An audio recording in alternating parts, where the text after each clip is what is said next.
बिस्मिल्लाहिर्रहमानिर्रहीम, अस्सलामुअलैकुम and a very good morning. साथ साथ आपको जुम्मा मुबारक कहेंगे। एक्सप्रेसो के एक नए एपिसोड के साथ मैं हूँ अरमला हसन। मैं हूँ इमरान हसन। इस उम्मीद और दुआ के साथ कि आप खैरियत से हैं। जैसे कि अरमला ने कहा, आपको जुम्मा बहुत ज़्यादा मुबारक हो, अल्लाह करे बहुत अच्छा दिन आपका गुजरे, तमाम दिनों का सरदार है। और आज के दिन दुरूद इब्राहिमी पढ़ने की बहुत फजीलत है। कोशिश कीजिए कम से कम एक बार दुरूद पाक ज़रूर पढ़ें और विर्द करते रहें तो ज़्यादा अच्छा है। रहमतें और बरकतें आपकी ज़िंदगी में अल्लाह करे उनका इजाफा होता रहे। और जुम्मे के बाद ख़ास तौर पे है कि अल्लाह का फजल तलाश करने के लिए निकलें तो उसमें कुछ ना कुछ अच्छी खबर, कुछ ना कुछ अच्छा आपके लिए हो सकता है। ये भी बड़ा लाजमी है। खैर जी, एक और नया दिन है और हमारे लिए जुम्मे का दिन इसलिए भी थोड़ा एक्साइटिंग होता है because this is the last working day. और अच्छा, कुछ लोग पता है क्या कहते हैं कि 2 घंटे तो आपने काम करना होता है। ये 2 घंटे नहीं है, ये आपको पता है मैं इस बात पे बहुत जज्बाती हूं। हाँ, it's about commitment and it's about getting up early in the morning and then looking fresh this way. And every single day you have to wake up and you have to come to office। और जो लोग ये मुझे कहते हैं ना आप 2 घंटे काम करते हैं और 4 हो के आपने बोलना ही तो होता है, बहुत मुश्किल काम है, पता लगेगा। और ये 2 घंटे की तो बात ही नहीं है, असल काम है उस बिस्तर को छोड़ना जो आपको कहता है कि नहीं सोए। और खास तौर पे सर्दियों में। और दूसरी बात है कि बिस्तर छोड़ना तो वैसे इतना मुश्किल है। इस्लाम में भी सुबह की अजान में भी एक लाइन बाकायदा मौजूद है कि भाई नींद जो है ना, नमाज नींद से बेहतर है। इसकी यही वजह है कि नींद बड़ी अजीज चीज होती है। तो cutting the story short, we really feel glad जब वीकेंड आता है और आई होप कि आप भी करते होंगे। और इस दफा वीकेंड और भी बड़ा स्पाइसी है, बड़ा क्रंची है, बड़ा क्रिकेटिंग है। Pakistan versus India, yes, match होने जा रहा है। लेकिन इस मैच के हवाले से जो खबरें आ रही हैं वो ये हैं कि सिर्फ वीवीआईपी और वीआईपी स्टैंड्स के टिकट्स फरोख्त हुए हैं, यानी कि जहां पे बारिश नहीं आती तो जो खुला इलाका है, और ज्यादा खुला ही इलाका है, तकरीबन 80% तो खुला ही है। तो भाई टिकट्स लोग लेके क्या करेंगे जब बारिश हो जाएगी। जय शाह ने शायद फुल फ्लेज प्लान किया था एशियन क्रिकेट काउंसिल को लेट डाउन करने का और वो हमारे सामने आ रहा है। क्योंकि बारिश की वजह से लोगों का अदम दिलचस्पी है उनकी, और बाकी 5 स्टैंड्स के टिकट्स अभी तक फरोख्त नहीं हो सके। मैच का जो सस्ता तरीन टिकट है वो भी 29,000 पाकिस्तानी रुपए का रखा गया है, जबकि महंगा तरीन जो टिकट है वो 58,000 रुपए का है। यानी 58,000 रुपए का वीवीआईपी या वीआईपी स्टैंड्स का टिकट है और आपको जो बाकी टिकट्स मिलेंगे वो 29,000 रुपए के मिलेंगे। सो ये वाली जो टिकट्स है ना, मतलब मैं तो वैसे पता नहीं, बारिश की वजह से तो बिल्कुल ही ना खरीदूं। मतलब इतनी महंगी टिकट कौन लेता है? 29,000, 34,000 और आई थिंक 43,000 वाली जो टिकट्स हैं वो देयर स्टिल अवेलेबल। यस, वो अभी भी अवेलेबल हैं, आप अगर लेना चाहें। अगर 43,000 रुपए की टिकट में आप बारिश देखना चाहें तो अगर आपका बिजली का बिल कम आया है और आप अफोर्ड कर सकते हैं ये टिकट तो आप ले सकते हैं। लेकिन ये दुनिया की सबसे महंगी बारिश होगी जो आप टिकट लेके, ये this is brought to you by Indian cricket board, BCCI and Jay Shah, Asian cricket council के चेयरमैन, के 43,000 रुपए की टिकट लेके बारिश देखो, आज ही देखो। हम आपको मुफ्त में दिखा देते हैं, आप इस्लामाबाद पहुंचे आपको बारिश मिल जाएगी। लेकिन कोई बात नहीं जी, मैच अगर आप देखना चाहते हैं तो आप अपनी टीवी स्क्रीन पे देखें, क्योंकि बारिश के चांसेस बहुत ज्यादा है। और लेकिन हमें एक्साइटमेंट ये है कि पाकिस्तान अगर पहले जो भी हम बॉलिंग करते हैं, बैटिंग करते हैं, इंडिया को जरा टफ टाइम देना चाहिए और उनको बताना चाहिए और उनको एक्सपोज करना चाहिए कि चाहे बारिश को बहाना बना के जो मर्जी कोशिश करना चाहे, हमारी team is one of the best. One of the best is the best, world number 1। Yes, we are world number 1। खैर जी, दूसरी जानिब हमारे वर्ल्ड नंबर 1 क्रिकेट बॉलर की बात कर लेते हैं। वो रेटिंग में तो भी नंबर 1 नहीं, I think he is on number 6 in ODIs. लेकिन किसी के दिल के, सॉरी, जराए के मुताबिक हम कोई हतमी खबर नहीं दे रहे, जो हतमी दे रहे, लेकिन ये है कि किसी के दिल के ये शहजादे हैं, उन पे ये राज करते हैं। किसी के दिल के भी ये आफरीदी हैं और किसी के दिल पे जो आफरीदीज़म है ना मुसलसल छाया हुआ है। हम बात कर रहे हैं शाहीन शाह आफरीदी की अहलिया और हमारे भाई, हमारे बड़े लेजेंडरी शाहिद खान आफरीदी साहिबा की साहबजादी इंशा आफरीदी की। उनके दिल पर ये 2 आफरीदी राज करते हैं, पहले उनके बाबा and now Shaheen Shah Afridi. And the most romantic thing is कि इन लोगों की एंगेजमेंट हुई थी, आपको याद होगा, आई बिलीव निकाह भी हुआ था। निकाह हुआ है, आई थिंक सो, यस। बहरहाल जी, शादी की तारीख सामने आ रही है शाहीन आफरीदी और इंशा आफरीदी, और उम्मीद ये है कि रवां बरस फरवरी के आगाज़ में जो निकाह हुआ था इसमें अब शादी के लिए तारीख दे दी गई है। मारूफ क्रिकेटर्स, आपको याद होगा, इनकी शादी में शरीक हुए थे और कुछ अर्सा कबल ही शाहिद खान आफरीदी ने कहा था कि शाहीन आफरीदी की जो शादी है वो एशिया कप के बायस कुछ मुलतवी करना पड़ेगी और जिंदगी का ये नया स्पेल शाहीन शाह आफरीदी शुरू करने को है भारत। बिल्कुल, पाकिस्तान और श्रीलंका में खेले जाने वाले जो एशिया कप है 17 सितंबर को कंप्लीट हो जाएगा। ताहम जराए के मुताबिक शाहीन शाह आफरीदी और इंशा की जो शादी है 19 सितंबर, जबकि 21 सितंबर को इस्लामाबाद में वलीमा होगा। ये हम बार बार वाज़ेह करें कि जो शादी की हतमी तारीख के हवाले शाहिद खान अफरीदी की जानिब से बाज़ाब्ता तौर पर कोई ऐलान नहीं किया गया, लेकिन अलबत्ता जो सोर्सेज कहते हैं, जो खबरें मुख्तलिफ जगहों पे आ रही हैं, उसके मुताबिक हमने 19 और 21 सितंबर आपको बताया है। सो जो भी डेट हो, अल्लाह ताला इनको खुश रखे, इनकी जो आइंदा की ज़िंदगी है वो बहुत बेहतरीन हो, इनके लिए हमारी नेक तमन्नाएं हमारे स्टार बॉलर के साथ हैं। और ये ऑब्वियसली अफरीदीज़ का वैसे ही हम पूरी कौम को एक ऑब्सेशन है, चाहे वो शाहिद खान अफरीदी हो या शाहीन शाह अफरीदी हो, हम सब उनके फैंस हैं, लाला से लेके शाहीन शाह अफरीदी तक अभी नंबर 1 है। सो बहुत सारी दुआएं wish all the best Shaheen Shah Afridi. और इसके अलावा हमारे पास बहुत सारी खबरें मुल्क की सियासी सूरत हाल को लेकर। आर्मी चीफ बहुत एक्टिव नजर आते हैं और कंसर्न भी, कितने कंसर्न है और कितने एक्टिव हैं और रिजल्ट्स क्या आएंगे, बड़ी खबर में बात करते हैं।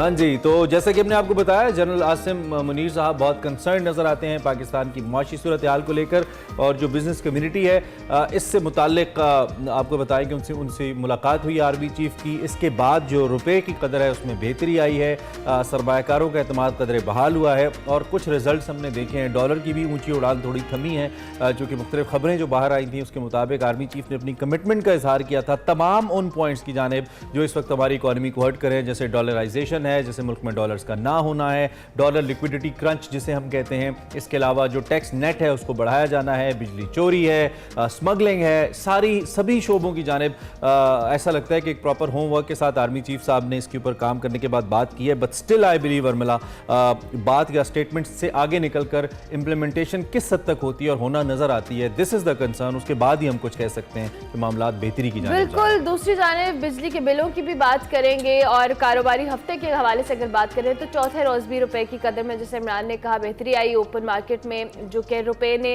रिकवर करना शुरू किया है और डॉलर की जो सट्टेबाजी के खिलाफ क्रैकडाउन भी तेजी से आ गया, उसमें क्रैकडाउन में तेजी आई है। एक्सचेंज कंपनीज ने जी डॉलर स्टेट बैंक को जमा कराने शुरू कर दिए हैं और डॉलर मजीद गिरने के डर से एक्सचेंज कंपनीज डॉलर के ज़खायर कम करने लगी हैं और ज़राए के मुताबिक ब्लैक मार्केट के खिलाफ सख्त कार्रवाई मजीद तेज करने से डॉलर की कदर में मजीद कमी भी आएगी। IMF ने जी दूसरी जानिब 400 यूनिट तक बिजली इस्तेमाल करने वालों को रिलीफ देने की हुकूमत की तजवीज़ मुस्तरद कर दी है और IMF की 200 यूनिट वाले बिजली सारिफीन को रिलीफ देने पर रजामंदी जाहिर की और साथ ही गैस की कीमत में इजाफे का मुतालबा भी किया है। ये सारी जो डेवलपमेंट है इस पर बात कर लेते हैं। डॉक्टर खाकान नजीब हमारे साथ मौजूद है, हमारी मैशियत है। Thank you very much doctor Khaqan for joining us early in the morning. सबसे पहले तो सर, ये जो हम आर्मी चीफ की जो ताजिर बरादरी से मुलाकात हो या दीगर विजिट हो, एक जो मार्केट का परसेप्शन है या हम कहें कि डॉलर की जो कह ले उसकी कदर में कमी आना शुरू हुई है, रुपया बेहतर हुआ है, मुस्तहकम हुआ है, इस हवाले से आप क्या देख रहे हैं? क्या इसका लॉन्ग टर्म इम्पैक्ट आएगा हमारी इकोनॉमी के ऊपर? अस्सलाम वालेकुम एवरीवन। देखें, हम कुछ सेक्शंस में बात करेंगे। पहला सेक्शन ये है कि जो आई थिंक अथॉरिटीज़ की मुलाकातें हैं विद दी बिजनेस कम्युनिटी, ये मैं तो पिछले कई हफ्तों से कह रहा हूँ कि आपकी जो फ्रीक्वेंसी है कम्युनिकेशन की, वो आजकल एक हाई फ्रीक्वेंसी कम्युनिकेशन का दौर है। So you have to stay connected. इसको मैं लेता हूँ SCBM, कॉन्फिडेंस बिल्डिंग मेजर्स, और वो चीज़ें कन्वे करना जो कि इस वक्त एस्टैब्लिशमेंट की साइड से हो रही हैं, जिसमें एक मेजर जो उसका जो है वो है कि किसी तरह इन्वेस्टमेंट को मुल्क में स्पर किया जाए।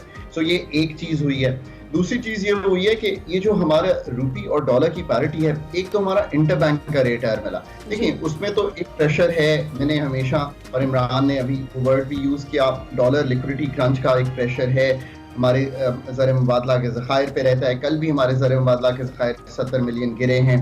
सो वो एक अलहदा चीज़ है। पर एक तीसरी चीज़ क्रिएट हुई थी जो एडमिनिस्ट्रेटिव मेजर्स मानती थी। उस तीसरी चीज़ का कोई ताल्लुक मेरे ख्याल में मॉनेटरी ये जो टाइटनिंग या मॉनेटरी मेजर से नहीं था, और वो था कि smuggling, hoarding, store of value, unmonitored exchange companies का होना, नो योर कस्टमर के बगैर डॉलर्स का खरीदना, वो एडमिनिस्ट्रेटिव एक्शन से ही हल होना था। मतलब लोग ये, मैंने जितना क्लियरली एक्सप्लेन किया शायद आप समझ जाएंगे, बिकॉज आई हियर के लोग कह रहे हैं कि जी ये इससे क्या होगा या होगा, उसको तो ख़त्म करना, एक ग्रे मार्केट को जो है ज़रूरी था, फैटफ के लिहाज में भी था। मैंने और आपने कई दफ़ा फैटफ की भी बात की है। तो वो तो एक 330 की मार्केट, एक अनरियल मार्केट, छोटे छोटे मोहल्लों में डॉलर का कारोबार, डॉलराइजेशन, सो उसको एक खत्म किया गया। वो एडमिनिस्ट्रेटिवली किया जा सकता था और उस पर एक्शन रोकना नहीं चाहिए, कंटिन्यू करना चाहिए। याद रखिए कि एक इसमें अच्छा स्ट्रक्चरल एक्शन भी हुआ है। स्टेट बैंक ऑफ पाकिस्तान ने ये अब कहा है कि जो एक्सचेंज कंपनीज हैं उनको कंसोलिडेट करना है, फॉर्मलाइज होना है, बैंकिंग को भी ये सेटअप खुद शुरू करना है, और जो बी कैटेगरी कंपनीज हैं उन्होंने वापस अपना कैपिटल बढ़ाना है, यानी कि आप पैसे ज्यादा लगाएंगे तो ऑब्वियसली आपका इंटरेस्ट बिजनेस में ज्यादा होगा, और ये छोटी छोटी शाखें जो हैं इनको भी मैनेज करना है। ये तो याद रखिए ना कि ये एक अच्छा कदम है। सो इन सब चीजों को मिलाइए, जो 3 चीजें मैंने आपके सामने रखी हैं, तो कॉन्फिडेंस बिल्डिंग मेजर्स से लेकर यहाँ तक, और थोड़ा सा डॉलर लिक्विडिटी क्रंच को इम्प्रूव करने की चीज SIFC के थ्रू FDI है। ये एक ओवरऑल तनाजुल है जो पिछले आप कहें कि कुछ दिन में अब थोड़ा खुल के सामने आया है और आना चाहिए, हमें इस पे बात करनी चाहिए। डॉक्टर साहब, ये जो आर्मी चीफ की मुलाकात हुई है बिजनेस कम्युनिटी, ऐसी मुलाकातें नई नहीं हैं। हमारे रिसेंट पास्ट के अंदर अगर हम याद करें तो ऐसी मुलाकातें बहुत सारे इससे पहले भी अस्करी सरबराहान करते रहे हैं, अपनी इंटेंशंस का इजहार भी करते रहे हैं, और उसके बाद कुछ ना कुछ इम्पैक्ट भी उसका देखा है हमने, लेकिन ऐसा इम्पैक्ट नहीं देखा जो इकोनॉमी को कम से कम 360 डिग्री टर्न करके रख दे।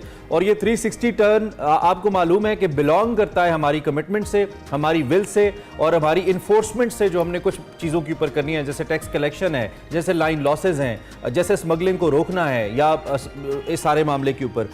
तो इस बार एक तो ये कि वक्त की ज़रूरत ऐसे है कि it's a matter of survival now for all of us. हमारे किसी इदारे के लिए, हमारे मुल्क के लिए मैटर ऑफ सर्वाइवल है। हम अगर इकोनॉमी को ठीक नहीं करते, आप इम्पैक्ट क्या देख रहे हैं? क्या आपको लगता है, आप समझते हैं कि जिस तरह की बात चीफ ऑफ आर्मी स्टाफ ने की है, इसके बाद रिजल्ट्स आएंगे, आ सकते हैं?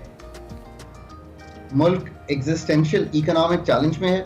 एक्सटर्नल फ्रंट पे भी एक डेफिसिट है, जो हमारा फिस्कल डेफिसिट है वो अपनी जगह है, और एक एनर्जी सेक्टर का डेफिसिट है। ये 3 डेफिसिट्स हैं जिनके लिए आप सिंपली कहेंगे यार we don't have the monies to pay up, so we have to create those monies to pay up. अब देखिए, एक तो यह है कि एडमिनिस्ट्रेटिव एक्शन से, उस विल को शो करने से कुछ चीजें तो आपको दिखाई दी हैं, बट ये चीजें आगे चलनी है। हमने प्रोफेशनल कैपेसिटी बिल्ड करनी है, हमने डिजिटाइज करना है, हमने लोगों को टैक्स नेट में लाना है, और ये दोनों तरह होता है। दुनिया में ऐसा तो नहीं होता कि अमेरिका में लोगों को IRS का डर नहीं होता, ठीक है, टैक्स मैन का तो डर सबसे ज्यादा होता है। वो जो क्या फिल्म एक्टर था अल कैपोन, उसको आखिर में उन्होंने not for the crimes he committed but for the tax evasion that he did that they caught. So you know we have to understand things in the right perspective. SIFC से अगर आपकी ये जो investment to GDP Imran इस वक्त 13.6% है, ये part of my interview copy कर लीजिएगा। जैसे लिक्विडिटी वाली बात हम अब मतलब समझा पाए हैं, तो दुनिया में मुल्कों ने तरक्की की है, China, east Asia, India, Vietnam, Indonesia, ये सब वो मिरेकल्स है ना जो आपने देखे हैं होते हुए। इन सब इन्वेस्टमेंट टू GDP रेशियो 25 से 35% थी। लास्ट ईयर पाकिस्तान ने क्लॉक किया है 13.6% of GDP on the investment side. एक चीज समझिए, जितना गुड़ डालेंगे उतना मीठा होगा। गुड़ ना हम FDI के थ्रू डाल पा रहे हैं। Last year are FDI from an average of let's say 1.8-1.9 billion dollars fell to 1.45 billion dollars. ये paltry amount है पाकिस्तान। हमारा PSDP भी डिक्लाइनिंग है as a percentage of GDP, हमारी प्राइवेट सेक्टर इन्वेस्टमेंट भी डिक्लाइनिंग है। सो ये गुड़ तो डालना पड़ेगा मैन्युफैक्चरिंग में, एग्रीकल्चर में, हमारी रॉक्स जो हैं डॉक्टर साहब कतई कलामी की मतलब ये सारी चीज़ें जो हैं ये सियासी इस्तेहकाम से मुंसलिक है, ये सारी चीज़ें पॉलिटिकल स्टेबिलिटी से लिंक्ड है। और दूसरी जाने फिर डेमोक्रेटिकली स्पीकिंग अवामी मैंडेट भी बड़ा इंपॉर्टेंट है उस शख्स के लिए जो उनकी तकदीर का फैसला कर रहा है। किसी भी जमहूरियत के अंदर अवाम का एतमाद भी उसको बहुत ज़रूरी है। तो और एक और जो बात आपने जिक्र किया, आई बिलीव मुझसे बहुत बेहतर समझते हैं, जैसे रिसेंटली भी चीनी का क्राइसिस चल रहा है, तो it all belongs to cartels ji.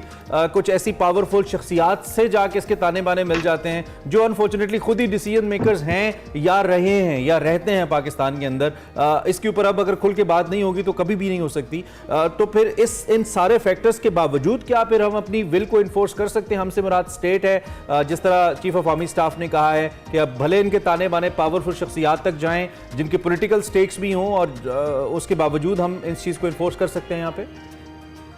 So Imran, couple of important points and let's deal with them one by one. Political will जो है वो तभी आएगी कि एक इलेक्शन साइकिल होगा। इलेक्शन की कोई ना कोई डेट जो है, मैं एक प्रोग्राम में गया ज़रा अर्सा पहले की बात है, तो मैंने कहा मेरा ख्याल है जनवरी फरवरी इज अ डेट, बट जो भी डेट हो वो डेट आ जाएगी तो सर्टेनिटी आ जाएगी। I think we are moving towards that process, so let's hope कि कोई डेट आ जाए। बात यह है कि हम बहुत ज्यादा इस पे एम्फसाइज कर रहे हैं कि इट इज ऑल पॉलिटिकल।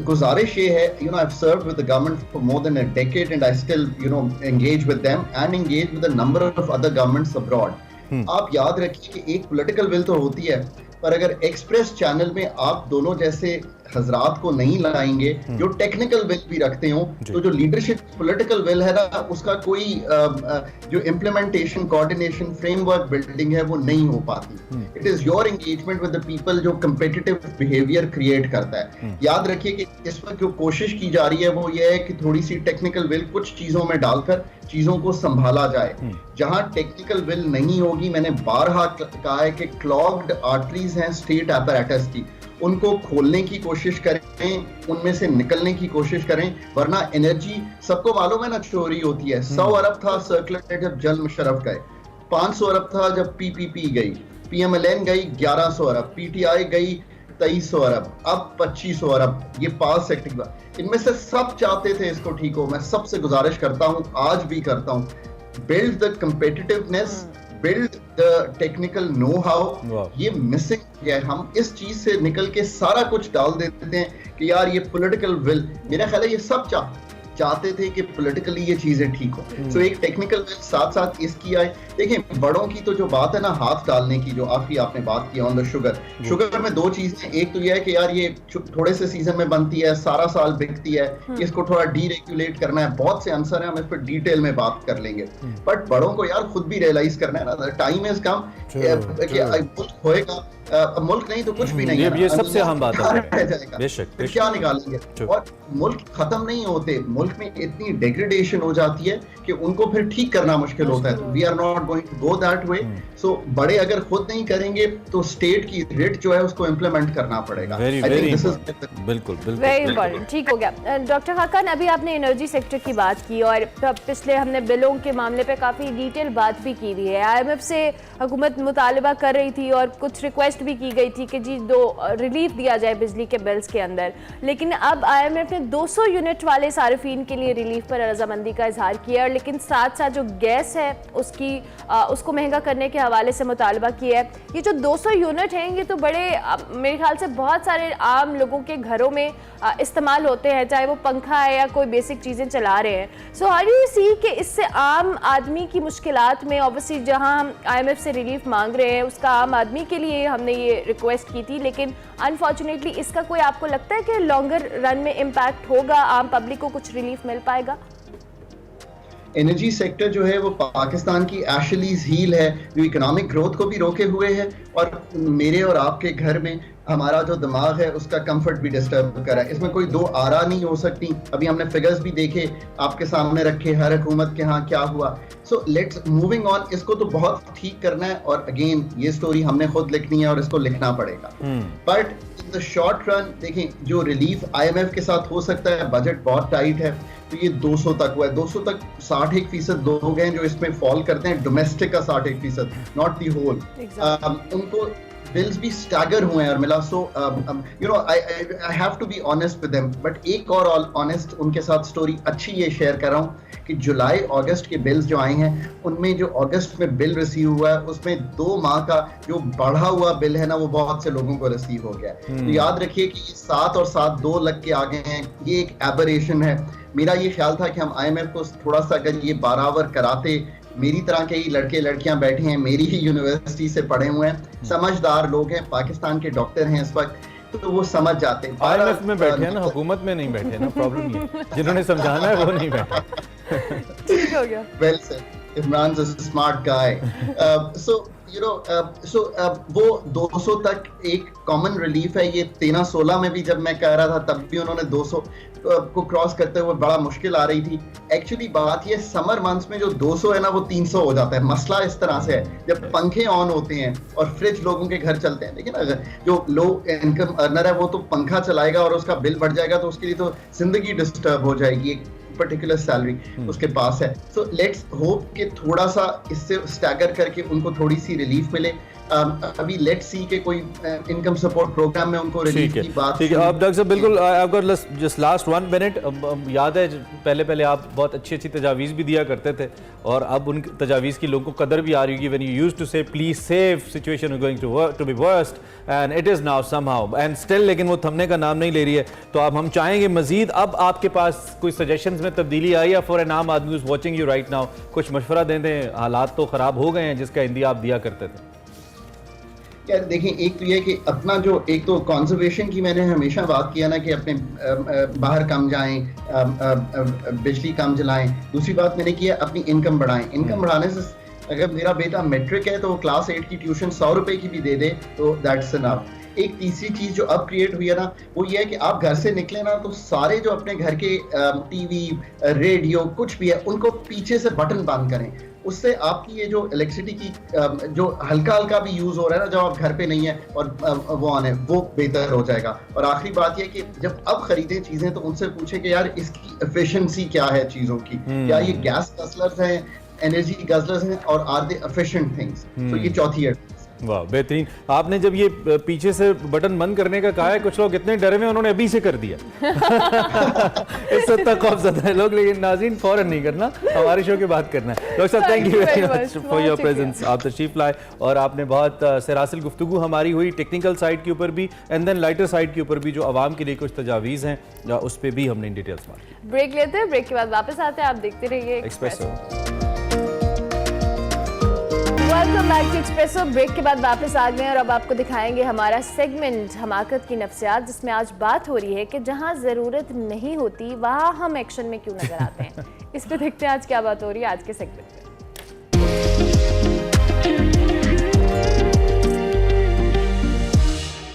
अस्सलाम वालेकुम नाज़रीन, मैं हूं वकार अहमद और आप देख रहे हैं द साइकोलॉजी ऑफ स्टुबिडिटी, यानी हमाकत की नफ्सियात।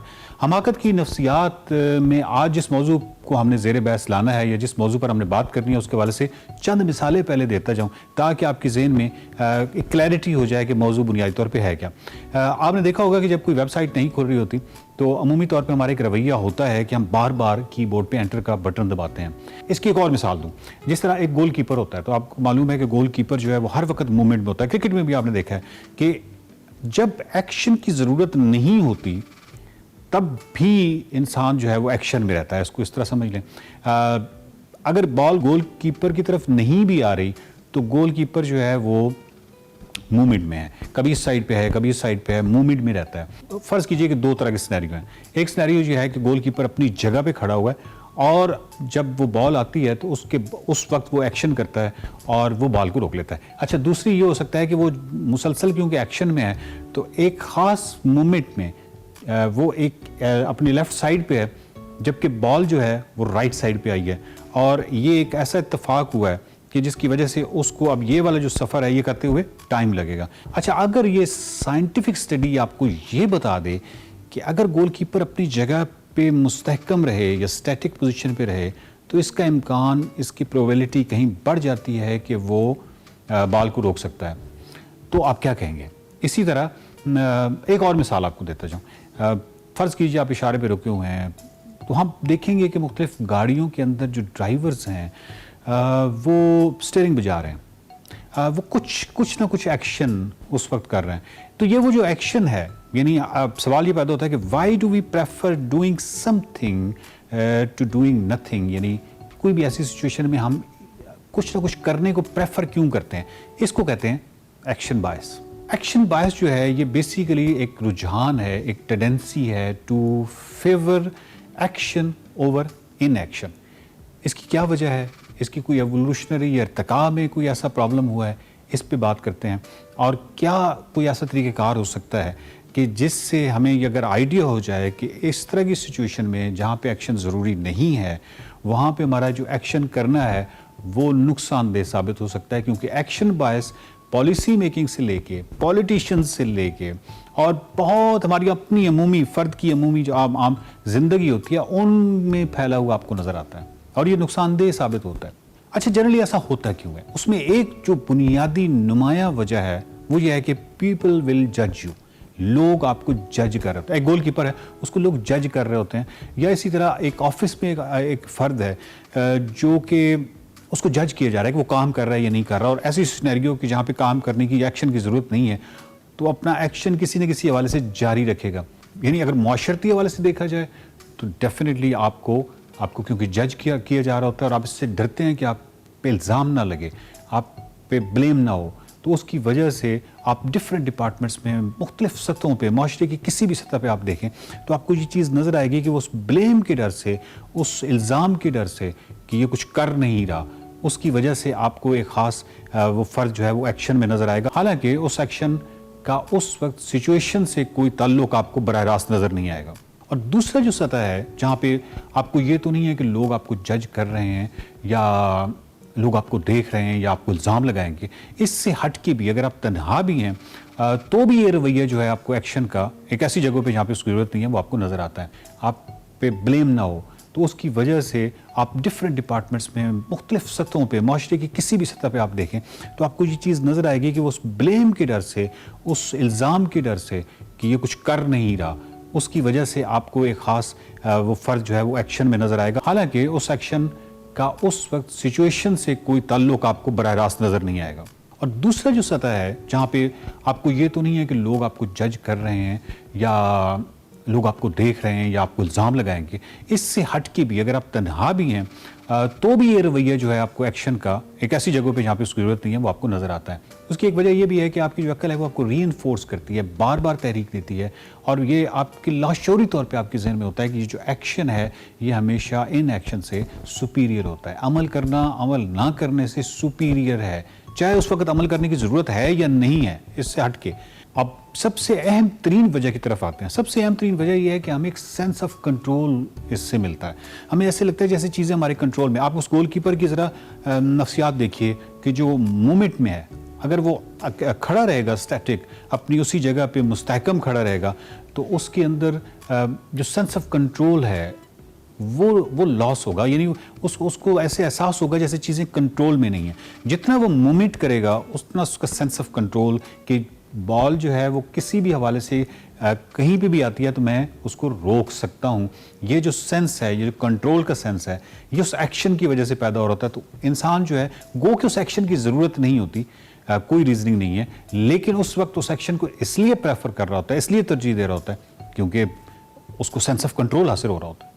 तो जब आप कौमी उफ़क़ पर देखते हैं, गवर्नमेंट्स को देखते हैं, उनके अंदर जो पॉलिसी मेकिंग को देखते हैं, पॉलिटिशियंस को देखते हैं, तो वहाँ पे एक्शन बायस जो है वो आपको सबसे ज़्यादा नज़र आता है।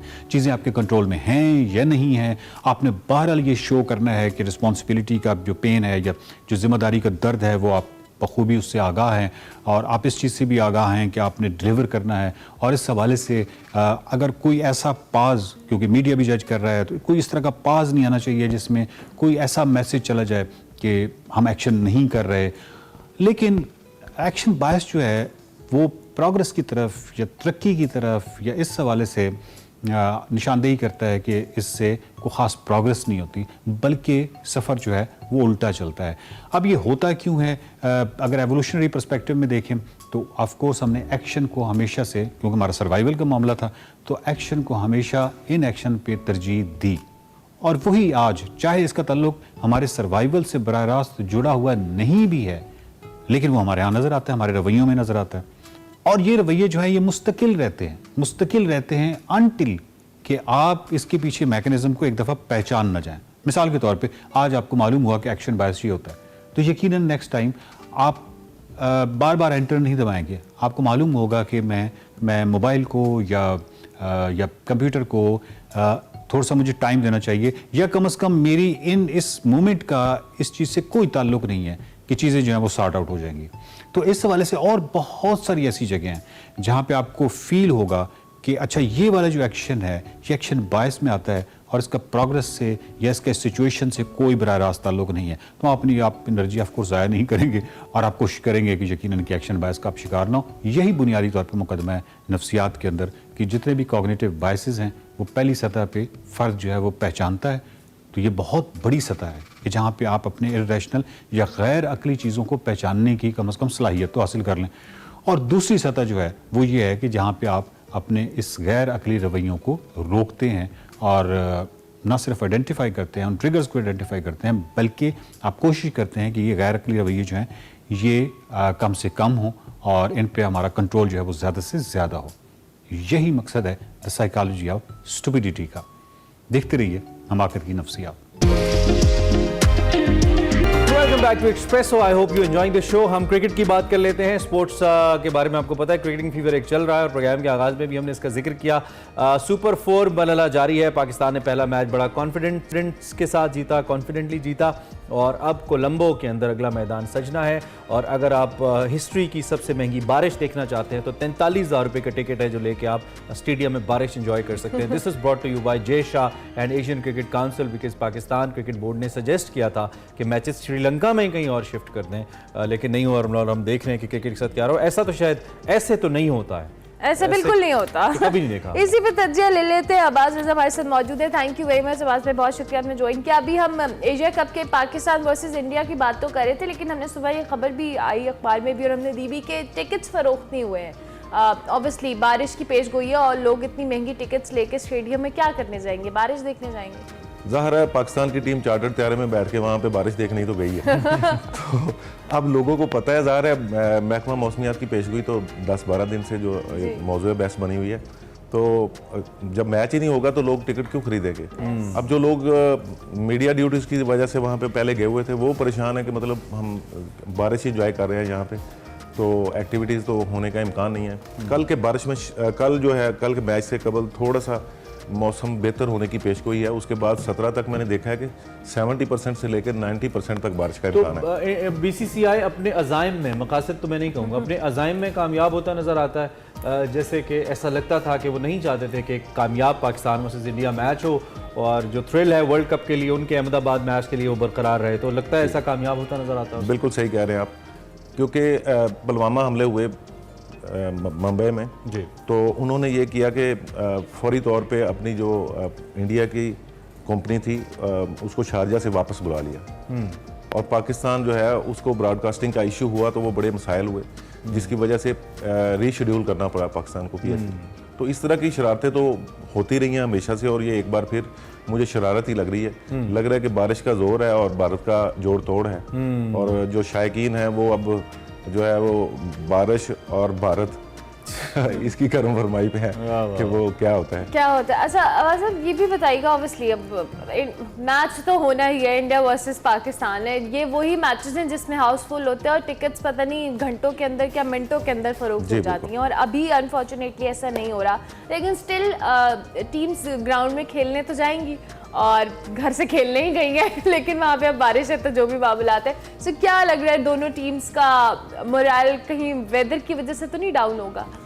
नहीं, मोरल तो क्या डाउन होना है, मेरा ख्याल में इंडिया को शायद यही खौफ था कि उनका मोरल जो है वो डाउन ना हो जाए, वो स्पेल शायद वो ना भूल सकें जो शाहीन शाह अफरीदी का और वो जो रोहित शर्मा और विराट कोहली जिस तरह से आउट हुए हैं उन्होंने थोड़ा रिकवर किया। ज़ाहिर है उसमें थोड़ी बाबर आजम की गलतियाँ थी कि अब हमने 138 रन जो लिए हैं 21 ओवर्स में स्पिनर्स ने, तो बाबर ने उनको चेंज नहीं किया।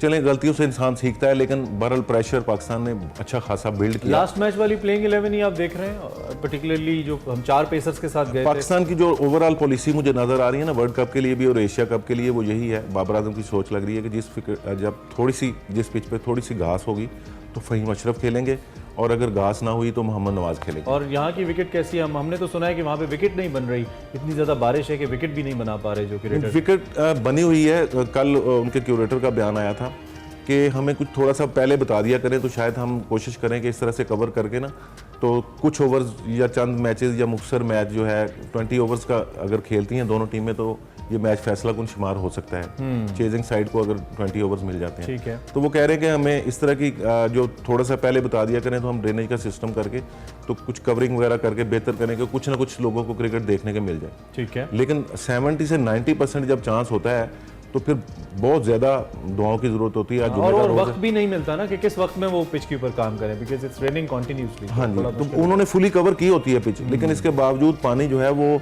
सिम जाता है। और दूसरा ये है कि जो ग्राउंड फील्ड है उसके अंदर ड्रेनेज का सिस्टम कितना बेहतर है, किस तरह से आप निकासी आप करते हैं, वो भी मसला होता है।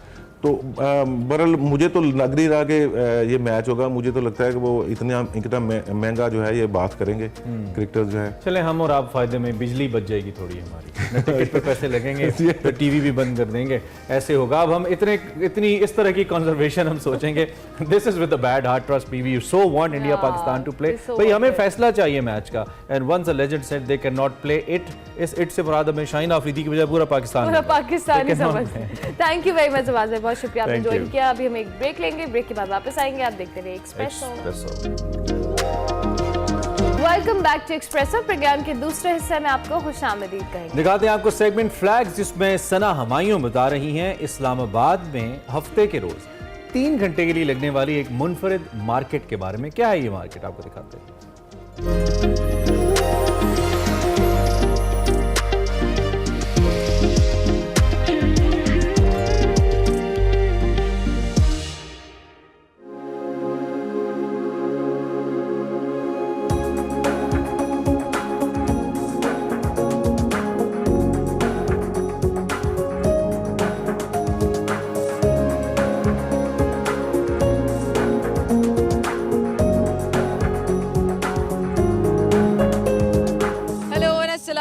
This is Sana Humayun and welcome to Flags. आज मैं बहुत एक्साइटेड हूँ क्योंकि आज मैं आउटडोर मौजूद हूँ। मौसम इतना अच्छा नहीं है लेकिन बेहतर है फॉर दी आउटडोर्स। इस वक्त मैं मौजूद हूँ in the heart of Islamabad organic market में। बिल्कुल जनाब, इसके नाम से ही साबित होता है कि यहाँ पर जितनी चीज़ें सेल की जाती हैं, एक तो वो ऑर्गेनिक है और बायर्स जो हैं, सेलर्स जो हैं, वो डायरेक्ट मार्केट में अपना प्रोडक्ट लेकर आ रहे हैं। तो बहुत इंटरेस्टिंग कॉन्सेप्ट है, आपने रहना है मेरे साथ। और यहाँ पर बहुत सारी ख़वातीन भी हैं जो बाइंग और सेलिंग कर रही हैं। सो आपने रहना है मेरे साथ ये जानने के लिए कि what kind of products we are selling here और किस तरह के लोग यहाँ पर आके ख़रीदारी करते हैं।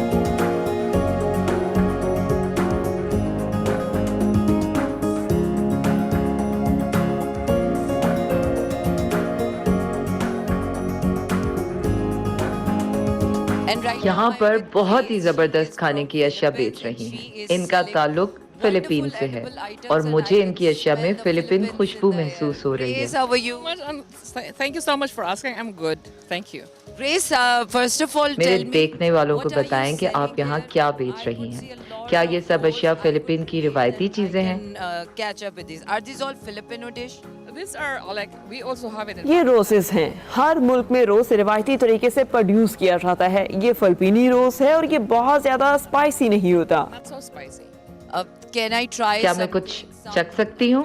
मैं देखना चाहती हूँ कि आप लोग फिलीपीन में किस किस्म के जायके के खाने खाते हैं। Are you guys like spices or non-spicy dishes?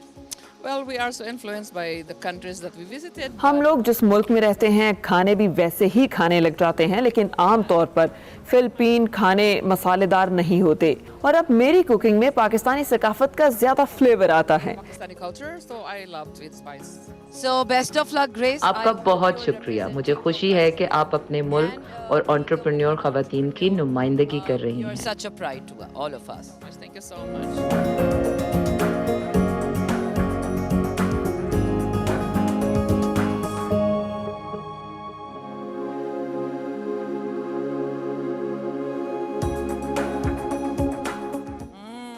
It's very yum.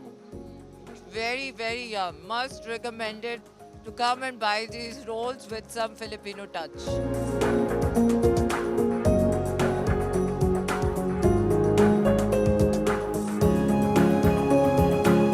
इस वक्त मैं मौजूद हूँ रूबी के साथ, और रूबी जो है बड़े डिफरेंट प्रोडक्ट्स हैं इनके पास।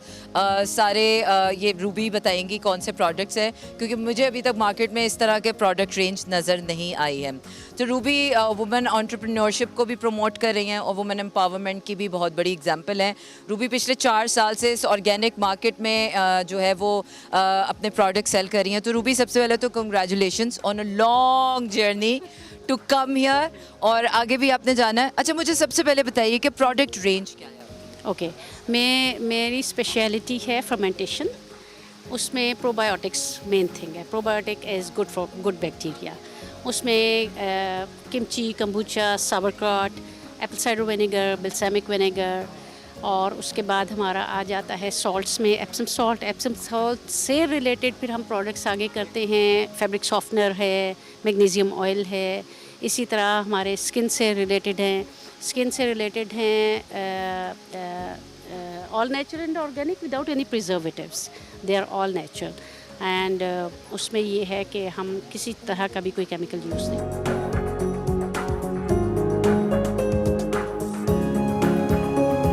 और right now I am with ludo. Ludo से हम पहले भी मिल चुके हैं, इनके ऑर्गेनिक फार्म्स का हमने विजिट किया था, बट करंटली लूडो इस ऑर्गेनिक मार्केट के मार्केटिंग एडमिनिस्ट्रेटर हैं। लूडो, हमें यहाँ बुलाने पर मैं आपकी शुक्रगुजार हूँ। आपने ये बहुत ही ज़बरदस्त कॉन्सेप्ट मुतारिफ करवाया है, जिसे हम ऑर्गेनिक मार्केट कहते हैं। आपके पास ये आइडिया कैसे आया? And tell me something about it, what brings this idea into your mind? So I think it's very, very important to, in the concepts that we talked about when you visited our farm. हम सबके लिए अच्छी सेहत का होना जरूरी है। इस ऑर्गेनिक फार्मिंग के पीछे भी यही मकसद है। हम पिछले 3 सालों से ये इस्लामाबाद में कर रहे हैं। इस मार्केट का मकसद ये है कि यहाँ आपको ऐसी खास कुदरती अशिया मिलेंगी जो आपको आम मार्केट में नहीं मिलती। हम बेस्ट बनना चाहते हैं, इसलिए यहाँ हमने ये मार्केट लगाई हुई है और बेहतरीन वेंडर्स का इंतखाब कर रखा है। यहाँ आपको हर चीज खालिस नजर आएगी। हर हफ्ते के दिन यहाँ ऑर्गेनिक चीजों पर मबनी एक मार्केट सजाई जाती है। And you have to continue to maintain the quality, and it gives us this great market, every Saturday. And what is the criteria did you set for the इस मार्केट के दुकानदारों के लिए आपने क्या क्राइटेरिया डिसाइड कर रखा है? मैं देख रही हूँ कि यहाँ दुकानदारों की कसीर तादाद ख़वातीन पर मुश्तमिल है। इस किस्म के शोबों में औरतों का किरदार इतना ज़रूरी क्यों है? kind of market, because I think this is a wonderful opportunity as women cannot go to the open market. So what are the criteria? So the criteria, first of all, the quality criteria. I mean, हमारा पहला criteria है quality. ये हर एक के लिए है। हम हर नए आने वाले बंदे को एक सवालनामा देते हैं जो इसे फिल करना होता है। आपको हमें ये मनाना पड़ेगा कि आपका इस मार्केट में होना क्यों जरूरी है। फिर आपको हमें ये भी यकीन दिलाना होगा कि आपका प्रोडक्ट दूसरों से कितना बेहतर और मुनफरिद है। इसके बाद हम आपका प्रोडक्ट टेस्ट करते हैं। ये हमारे क्राइटेरिया का पहला हिस्सा है। फिर हमारे यहाँ बनाए हुए कुछ उसूल हैं। यहाँ पर लोगों पर वक्त की पाबंदी बहुत जरूरी है। लोगों के बातचीत करने का अंदाज, फिर उनके कपड़े और ड्रेसिंग, सब कुछ अच्छा होना चाहिए। और आखिर में मैं आपको बताऊं कि हम यहाँ खवातीन के बिजनेसेस को भी प्रमोट करते हैं।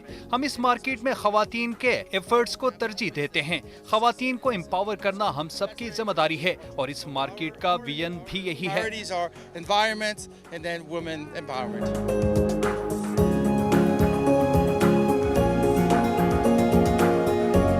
Right now I'm with Andreas, who is from इस वक्त मैं आंद्रियास के साथ मौजूद हूँ, जिनका ताल्लुक रूस से है। पाकिस्तान का विजिट पहली बार कर रहे हैं। सबसे पहले मैं आपको खुशामदीद कहना चाहती हूँ। आपको पाकिस्तान कैसा लगा? Yeah, I find it really good. मैं कल पाकिस्तान आया हूं और मैं बहुत एक्साइटेड हूं। मैं चाहता हूं कि मैं ज्यादा से ज्यादा जगहें विजिट करूं ताकि मैं पाकिस्तान की सकाफत को बेहतर तरीके से जान सकूं। इस वक्त ऑर्गेनिक मार्केट आया हूं और मुझे यहाँ पर मौजूद लोकल प्रोडक्ट्स बहुत पसंद आ रहे हैं। पाकिस्तान का खाना बहुत जायकेदार है। To see all these local products, I tasted some of them. They're really good. You have really good food.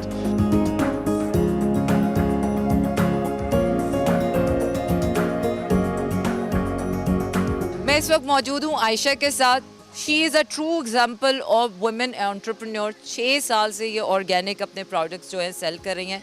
सबसे पहले तो आयशा को कंग्रेचुलेट करते हैं।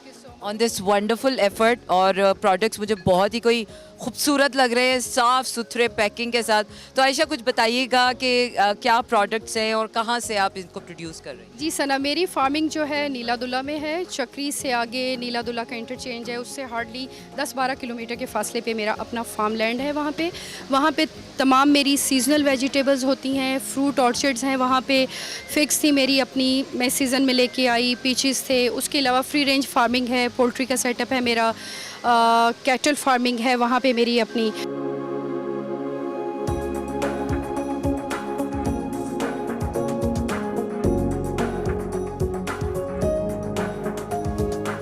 Right now I am with Karina, who works for UN, and she's just here since the start of the year. And Karina is a very इस organic market की regular खरीदार है। मैं आपको पाकिस्तान में खुशामदीद कहती हूँ। market. So let me welcome you in Pakistan. I hope your stay is comfortable here. Yes, it's fantastic. मुझे तजर्बा है कि पाकिस्तान में रहते हुए आप अपना वजन ज्यादा कम नहीं कर सकते। That's fantastic. Okay. What are the main यहाँ पर वो products क्या that, खास चीज है जो आपको gets your पसंद है? attraction? Okay, what I definitely buy every single weekend is the मैं यहाँ पर डेयरी प्रोडक्ट्स लाजमी खरीदती हूँ। फिर यहाँ पर मौजूद हुंजा वैली के खास ड्राई फ्रूट्स भी मैं ज़रूर खरीदती हूँ। जब मेरे पास खाना बनाने का वक्त हो तो मैं यहाँ से फ्रेश सब्जियाँ भी ले जाती हूँ। When I feel that I'm going to have time to cook, I also buy fresh vegetables. Thank you very much, Karina, for talking to us, and have a very nice stay in Pakistan.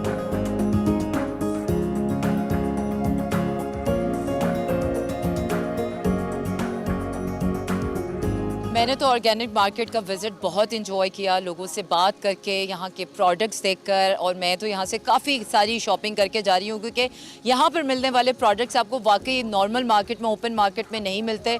और सबसे बड़ा फ़ायदा यह है कि यहाँ पर directly आप जो प्रोड्यूस कर रहा है, जो भी क्रिएटर है, जो भी प्रोड्यूस कर रहा है, वो डायरेक्ट मार्केट में आके कर रहा है। तो यहाँ पर थोड़ा सा, अगर आपको मार्केट में चीज़ यहाँ पर थोड़ी सी सस्ती है, लेकिन क्वालिटी ऑफ फूड आपको बहुत अच्छा मिल रहा है। और I think this is a wonderful platform for women entrepreneurship. अगर आपने कोई होम बेस्ड अपना प्रोडक्ट स्टार्ट करना है, तो I think this is a wonderful place. मैं भी कोशिश कर रही हूँ कि I will come up with some idea, and definitely अब तक के लिए फ्लैग्स में इतना ही। फिर होगी आपसे मुलाकात अगले हफ्ते। अपना रखिए ख्याल, मुझे दीजिए इजाज़त। अल्लाह हाफिज़।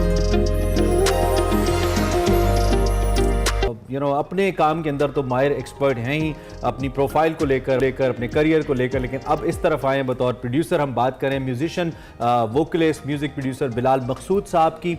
उन्होंने अपने यूट्यूब चैनल पर बच्चों के लिए एक ऐसा तोहफा अपलोड किया है इस पक्के दोस्त प्रोजेक्ट की सूरत में, जिसकी 4 एपिसोड्स आपको देखने को मिलेंगी। इसकी ज़रूरत हमें कई बरसों से महसूस हो रही थी। और कुछ शख्सियात जैसे अनवर मकसूद साहब, जैसे इससे पहले आप अंकल सरगम की आप बात करिए, तो इन शख्सियात ने कुछ हद तक इस तरफ तवज्जो रखी। खासतौर पर अंकल सरगम का हम जिक्र करें, फारूक कैसर साहब का, लेकिन कुछ मिलता ही नहीं था देखने को। सो अब बच्चों के लिए तालीमी और तफरीही मवाद पक्के दोस्त के नाम से इस प्रोजेक्ट में यूट्यूब पे दस्तयाब है।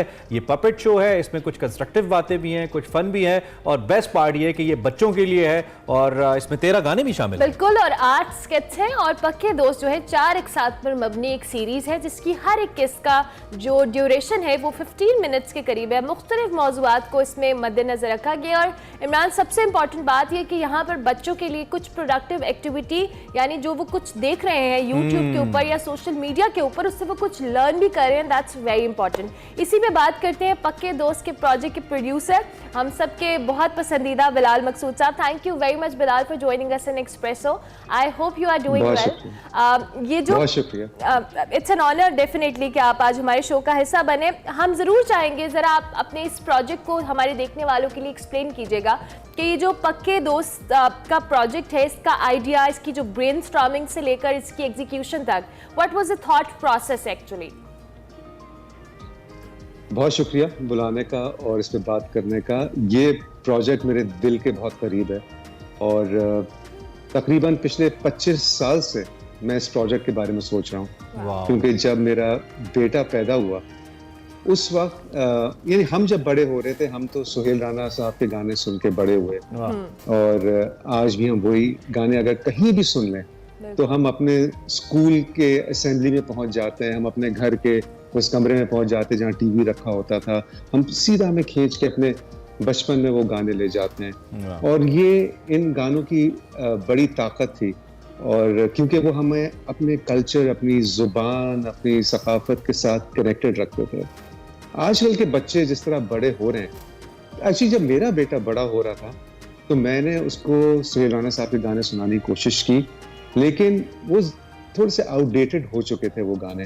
ये ज़माना चेंज हो चुका था। जो साउंड क्वालिटी उसको और चीज़ों में नज़र आ रही थी, वो साउंड क्वालिटी उस तरह उस कैसेट में नहीं थी जिससे मैं सुना रहा था।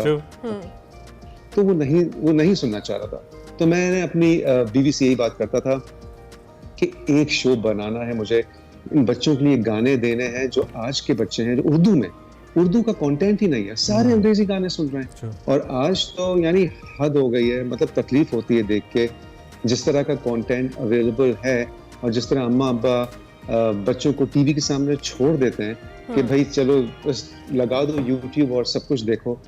तो जब स्ट्रिंग्स खत्म हुआ तो मैंने कहा कि नहीं, बस अब मेरा फोकस, लास्ट ईयर मैंने नर्सरी राइम्स प्रोड्यूस की थी। इस साल मैं ये शो लेकर आया हूँ, मेरे साथ एक अमेजिंग टीम है जिसने काम किया है।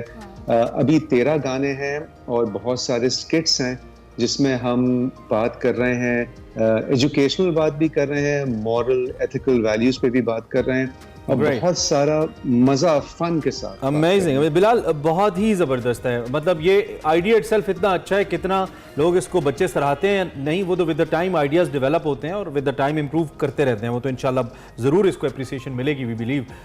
लेकिन दूसरी जानिब एक बड़ा इंपॉर्टेंट पॉइंट है कि एक जनरेशन, जैसे आपने अपना जिक्र किया, जब आप बड़े हो रहे हैं, जब आप बच्चे थे, then when you were young और आपके बच्चे छोटे थे, और अब जाहिर बात है विद द टाइम जो ट्रांजिशन आता है वक्त के अंदर, जो बच्चे हैं आजकल के वो मुख्तलिफ सोचते हैं। जैसे हम जैसे बच्चे सोचते थे वैसे आजकल के बच्चे नहीं सोचते हैं। तो उनके माइंड से कनेक्ट करना इज़ वेरी इंपॉर्टेंट कि बच्चों को वो मिले जो वो सुनना चाहते हैं। आजकल के बच्चे जो गैजेट्स वाली जनरेशन है, तो इस पे आपने कैसे काम किया? क्या कोई रिसर्च कंडक्ट की, कुछ ऐसे लोग एंगेज किए, कैसे किया आपने? ये मैंने अभी कोई जो मेरे बच्चे मैंने बड़े होते देखे, मैंने अपने खानदान के बच्चे बड़े होते देखे, तो मेरी रिसर्च जो थी वो यही सब कुछ था। और मैंने इसको अपनी सोच से बनाया है। इसको मैंने बहुत ज़्यादा प्रीची नहीं रखा, क्योंकि मैंने आजकल ये भी देखा है कि जब आप बहुत ज़्यादा प्रेशर देते हैं बच्चों पे ना, तो वो भाग जाते हैं। तो जो कुछ छोटी बातें मैं कहना चाहता हूँ उनसे, वो बड़े एक फन और ह्यूमरस अंदाज में कही है जो उनको समझ भी आएंगी। जैसे बहुत सारे आजकल के इश्यूज हैं, जैसे रेसिज्म एक बहुत बड़ा इशू है। हम बड़े हार्मफुल लेबल्स बच्चों पे लगा देते हैं स्कूल में ही, दूसरे बच्चे, और वो बच्चों को बुलिंग एक बहुत बड़ा इशू है। फिर एक इशू है कि लड़के नहीं रो सकते। तो इन सब चीजों पे गाने हैं, लेकिन जब आप गाने सुनेंगी तो ये ऐसे गाने कि आप गाड़ी चलाते हुए भी सुनते हुए जाएंगे, आपको मजा आएगा। तो आप उसमें मैसेज भी है, और गाने इस तरह डिजाइन हुए हैं कि वो लगेंगे कि आजकल के गाने हैं सारे, क्योंकि बच्चों के पास ऑप्शन बहुत हैं। जितनी चीजें वो YouTube पे देख रहे हैं वो सारा बड़ा क्वालिटी कंटेंट है और बड़ी मेहनत से बनाया हुआ है। तो ये कंटेंट भी उसी लेवल पे, साउंड वाइज, विजुअल वाइज की क्वालिटी उसी लेवल पे आना चाहिए, क्योंकि अगर जरा सा भी नीचे होगा तो बच्चे कहेंगे हमें ये नहीं देखना, हमें कुछ और देखना। वो इंटरेस्ट लूज करेंगे। बिलाल, हम ये भी जरूर जानना चाहेंगे, अब जिस तरह से इसमें कैरेक्टर्स को आपने डेवलप किया, मिराल, तुफैल, इस तरह के नाम हैं, लाल बेग एग्जैक्टली, इस तरह के कैरेक्टर्स को लेकर आपने क्या माइंड में था जब आप कैरेक्टर्स को बना रहे थे कि बच्चों का इंटरेस्ट भी डेवलप रहे उसमें और वो उसको उससे कुछ प्रोडक्टिव सीख भी सकें? ये सारी चीज़ें आप हमारे देखने वालों के साथ शेयर कीजिएगा। तो ये कैरेक्टर्स जो हैं ये बेसिकली सारे वो लोग हैं जो हमारे अतराफ हमें नजर आते हैं। मीराल जो है वो एक सेंसिटिव, बहुत अक्लमंद लड़की है, और जो नो इट ऑल टाइप बच्ची होती है, क्लास का सारा काम पूरा वक्त पे करेगी, अम्मा अब्बा की बात मानेगी। लाल बेग जो है वो एक स्ट्रीट स्मार्ट इंसान है, और सबसे छोटे हैं उम्र में वहाँ पे, लेकिन सबसे तेज भी हैं, थोड़े बदतमीज भी हैं। और बदतमीज इसलिए हैं क्योंकि उनको लोग सिखा सकें और समझा सकें, ताकि एक आपको एक ऑपोजिट एंगल एक वो भी नजर आ रहा हो। तो लाल बेग असल में शो की बिल्कुल जान है। इस वक्त आप जिससे बात कर रहे हैं वो लाल बेग का फैन हुआ है। अरे वाह। अच्छा, फिर उसके बाद बज्जो हैं, एक ग्रीन मॉन्स्टर है बज्जो, और बज्जो जो है वो हमारी जो फुपी हैं बजिया, उन पे मॉडल की गई हैं। जो बजिया की सारी आदतें थी पूरे खानदान की बड़ी, बल्कि समझे पूरे पाकिस्तान की बड़ी थी, सबको समझाना, सबको सिखाना, सबको अच्छी बात बताना, हर चीज का बेहतर एंगल बताना, वो बजिया थी और बज्जो भी कमाल। तो बिलाल, एक ऑब्सेशन हमारी सोसाइटी में बहरहाल मौजूद है, वो अंग्रेजी के हवाले से। अंग्रेजी आनी चाहिए, इंग्लिश आनी चाहिए। हमने देखा है हमारी जो आम माएँ होती हैं वो शॉपिंग मॉल्स के अंदर भी एक जुमले को ऐसे तोड़ती हैं कि 3 लफ्ज़ अंग्रेजी के और 2 उर्दू के मिलाती हैं। लेकिन आपने उर्दू पे फोकस किया है, ये मेरे हिसाब से तो बहुत ही अच्छी बात है। लेकिन आपने ये फोकस क्यों कर किया जब आपको लगता है कि लोग ऑब्सेस्ड हैं बहुत ज़्यादा कि जी इंग्लिश आनी चाहिए, English is the language of success and all? इस पर ज़रा कॉमेंट कर दें। इंग्लिश बहुत इंपॉर्टेंट है, बहुत ज़रूरी है, आनी चाहिए, लेकिन बस उर्दू भूलना नहीं चाहिए। हमारे बच्चे उर्दू भूलते जा रहे हैं, और जैसा आपने मॉल में अम्माओं की बात की, उनको फिक्र भी नहीं होगी कि अगर बच्चे उर्दू भूल गए तो कोई बात नहीं, बस इंग्लिश तो आ जाए। तो हमने उर्दू को कूल बनाने की कोशिश की है। हमने उर्दू को ऐसा बनाया है कि बच्चे सुनेंगे, उनको लगेगा कि ये ऐसी चीज है जो मैं दूसरे चैनल्स पे देख रहा हूँ, चाहे वो बेबी शार्क हो, चाहे वो कोको मेलन हो, ऐसी चीज है, और ये उर्दू है, और उर्दू भी कूल है। बिलाल भाई, क्या बात है। जिस तरह आपने हमें म्यूजिक में शाहकार किस्म के गाने दिए, उसी तरह से आई बिलीव कि ये शाहकार किस्म का प्रोजेक्ट है, और जिसकी वजह से जनरेशंस पे इंशाल्लाह पॉजिटिव इम्पैक्ट आएगा। आपका बहुत शुक्रिया, कीप डूइंग दैट। हमारा प्लेटफॉर्म आपके लिए हाजिर है, जब भी हम कुछ कंट्रीब्यूट कर सकें इसके लिए हम जरूर आपके लिए मौजूद हैं, and wish you all the best. Bilal Maqsood साहब हमारे साथ मौजूद थे। अपने प्रोजेक्ट पक्के दोस्त के हवाले से हम बात करते हैं। बच्चों के लिए बड़ा ज़बरदस्त कंटेंट है, अपने बच्चों को उर्दू से फेमिलियर कराएं और इस तरह की प्रोडक्टिव चीज़ें जरूर दिखाएं। ब्रेक लेते हैं, ब्रेक के बाद वापस आते हैं। Welcome back to Expresso. कल हमने थिएटर फेस्टिवल का जिक्र किया था जो कि arts council of Pakistan Karachi की ज़ेर तमाम शुरू होना था। आज के दिन से उसका बाकायदा तौर पे आगाज़ हो रहा है। पाकिस्तान थिएटर फेस्टिवल इसका नाम है। पाकिस्तान भर से 27 थिएटर ग्रुप्स, जबकि 7 बैनुल-अक़वामी थिएटर ग्रुप्स इसके अंदर हिस्सा ले रहे हैं। As we told you earlier, इसमें अमरीका है, ईरान है, तुर्किया है, जर्मनी है, श्रीलंका है और दीगर ममालिक भी हैं।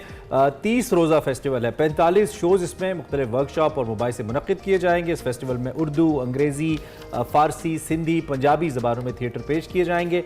पाकिस्तान थिएटर फेस्टिवल में शिरकत करने के लिए जो दुनिया के मुख्तलिफ ममालिक हैं, इसकी टीमें कराची पहुँच चुकी हैं। सो कल भी अरमला हमने सिर्फ खबर दी थी, लेकिन आज हमने सोचा कि इसके जो रूह रवां हैं उनसे बात कर दी जाए। बिल्कुल, अहमद शाह साहब हमारे साथ मौजूद हैं, सदर हैं कराची आर्ट्स काउंसिल के। उनको हम खुश आमदीद कहते हैं। Thank you very much sir, आपने हमें ज्वाइन किया। अहमद शाह साहब, हम ज़रूर चाहेंगे आगाज़ में आप इस फेस्टिवल के हवाले से बताइएगा। तैयारियां तो डेफिनेटली हो गई होंगी, आज से बाकायदा तौर पे इसका आगाज़ हो जाएगा। 30 रोज़ा ये फेस्टिवल है। क्या इसमें एक्टिविटीज़ आप लोगों ने प्लान की है, और जिस तरह से हम इंटरनेशनल ग्रुप्स की भी बात करें कि वो भी आए हैं परफॉर्म करने यहाँ? आपका बहुत बहुत शुक्रिया। असल में हमारे यहाँ थिएटर की रिवायत कोई इतनी मजबूत नहीं है, और दुनिया के तमाम मौज़म ममालिक में सारी जो अदब और सकाफत के जितने भी जहत हैं, सब पे ऊपर काम होता है। हमारे यहाँ मौसीकी पे खासा लोगों की दिलचस्पी है, शायरी से कुछ ना कुछ लोगों की जो अभी तक अपनी ज़बानों से जुड़े हुए हैं दिलचस्पी है, लेकिन हमारे यहाँ थिएटर पे नहीं है। हर कोई ये चाहता है कि जल्दी से बगैर ना एक्टिंग आए ना आए मैं टीवी पे जाके कोई बड़ा मशहूर एक्टर बन जाऊं। तो थिएटर वो नर्सरी है कि जो आपको सिखाती है, और उसके बाद आपकी लॉन्चिंग पैड बनती है कि आप टीवी के ड्रामों में काम करें, फिल्म में करें, थिएटर में करें। तो थिएटर ही से सारे बड़े आर्टिस्ट हिंदुस्तान में भी निकले हैं। अमिताभ बच्चन से लेकर नसीरुद्दीन शाह तक, अनुपम खेर, नाना पाटेकर, जितने अच्छे एक्टर हैं थिएटर से आए। इसी तरह हॉलीवुड में, ब्रॉडवे में। हमारे यहाँ क्योंकि मुश्किल काम है थिएटर, और इसमें मुआवजा भी कोई बहुत ज़्यादा नहीं मिलता, तो हम कोशिश कर रहे हैं कि ये थिएटर को हमारे यहाँ एक पजीराई मिले और नौजवान इस तरफ मुतारफ़ हों और इसको पढ़ें और सीखें और उसके बाद चाहें तो टीवी की तरफ जाएं, फिल्मों की तरफ जाएं, उनके लिए तमाम रास्ते खुल जाएंगे। उसी सिलसिले में हम नेशनल फेस्टिवल्स तो करते ही रहे, हमने बहुत फेस्टिवल किए और हमने पाकिस्तान की तमाम ज़बानों में भी फेस्टिवल किया। उर्दू, पंजाबी, पश्तो, सराइकी, बलोची के अलावा हमने मेमनी, गुजराती, कश्मीरी सभी ज़बानों में किया है। ज़बरदस्त ज़बरदस्त। हमने इसको तो शाह साहब, इसमें जो प्रोड्यूसर्स हैं मुख्तलिफ स्किट्स के या प्लेस के, क्या ये उनके अपने आइडियाज़ हैं जो वो लेकर आ रहे हैं और उन्होंने अपने आइडियाज़ के तहत चीज़ें डेवलप की हैं? मैं प्लेस की बात कर रहा हूँ, या फिर उसमें भी आपकी कोई सुपरविजन ऐसी रही है, कोई मॉनिटरिंग रही है? मैं मौज़ूआत के पॉइंट ऑफ व्यू से बिलखुसूस जानना चाहता हूँ कि लोग अगर आ रहे हैं तो किन मौज़ूआत पे उनको ज़्यादा प्लेस देखने को मिलेंगे? देखिए जी, मौज़ूआत में डाइवर्सिटी है और कोई सेंसरशिप हमने नहीं लगाई। थिएटर एक लिबरल मीडियम है, आज़ाद मीडियम है, तो उसका राइटर, उसका डायरेक्टर जिस तरह से दुनिया को देखते हैं, मुख्तलिफ इशूज़ पे जिस तरह से सोचते हैं, उसके हिसाब से वो अपना खेल तैयार करते हैं। तो राइटर इसकी माँ है और डायरेक्टर इसका बाप होता है। फिर बच्चे आ जाते हैं, makeup artist, set designer, background music, so it's a collaborative art. और तमाम के तमाम जितने भी आप समझें फन की मुख्तलिफ असनाफ हैं, थिएटर वो वाहिद मीडियम है जिसमें सारी शामिल होती है। तो हमारे यहाँ तो शाह साहब ये भी ट्रेंड है कि लोग they don't want to spend, और लोगों को वैसे ही लोगों के पास इतने वसाइल भी नहीं है कि वो स्पेंड करके पहले किराया लगा के जाएं, फिर आगे टिकट्स लें। तो इसके लिए क्या मैकेनिज्म आपने बनाया है? क्या लोगों को किस तरीके से फैसिलिटेट करें? हाँ, हम बिल्कुल हमने तो छोटा सा टिकट सिर्फ इसलिए लगाया था कि लोग डिसिप्लिन हो जाएं। लोग पासेस लेके चले जाते थे और फिर वापस आते नहीं थे कि जब चाहेंगे देख लेंगे, तो हमने थोड़ा सा लगाया। बट इसके बावजूद बहुत सारे स्टूडेंट्स के लिए, आर्ट्स काउंसिल मेंबर, पूरे जर्नलिस्ट, मीडिया के लिए कोई टिकट नहीं लगाई है, क्योंकि वही उसको शहर में, पूरे मुल्क में, बल्कि सारी दुनिया में, मैं असल में बात यह है कि मैं कर रहा हूँ एक तरह की सकाफती सफारतकारी जी, और जो हमारे मुल्क की इतनी बदनामी का बायस बनती हैं बैरूनी और अंदरूनी क़ुव्वतें जो इस मुल्क को फलता फूलता नहीं देखना चाहती, और वो ये समझती हैं कि यहाँ कोई दहशतगर्दी रहते हैं, यहाँ तो कोई। तो हम अभी मैं अमेरिका में 4 कॉन्फ्रेंस अवेयरनेस की करके आया हूँ, और उसमें मुशायरे और गुफ्तगू।